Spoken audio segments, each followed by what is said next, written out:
gawe sekam bakar lanjut masak kangkung. Sore iki aku arep gawe sekam bakar, bahane teko merang. Sekam iki dienggo gawe media tanaman. Nah iki bahan sing tak siapne. Pertama enek kayu, terus iki kayune tak bajuki cilik-cilik. Terus kuwi enek kaleng bekas roti kuwi lho, Bro.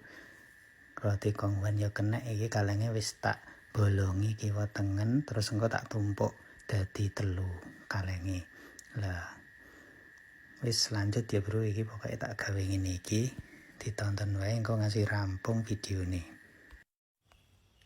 Iki lanjut terus tak jumat nganggo rup-rup kertas ditokokne nggon kaleng dijumet. Lah terus iki tak tambahi kertas gen urupe banter.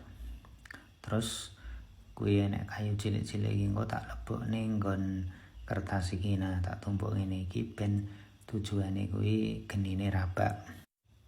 Nah iki genine wis rabak, terus kalenge tak tumpuk ning dhuwure. Ngene iki carane. Iki sing cilik sik mergone sing gedhe ra iso. Terus sing rada gedhe iki tak tumpuk ning dhuwure. Terus iki tak tambahi plastik ya, sampah plastik gen rabak. Nah ngene iki nek wis rabak genine ngene iki terus njipuk merange. Terus merange disuntakne mubeng nang nggon pinggire. Nah carane kaya ngene iki, Bro. Diputerne kaya ngene iki. Nah terus iki merange diunduk-undukne ngene iki, digawe kaya gunung supaya genine kuwi gur metu tengah nang nggon kaleng kuwi ya, Bro. Dadi engko ora dadi awu tetapi dadine dadi areng sekam.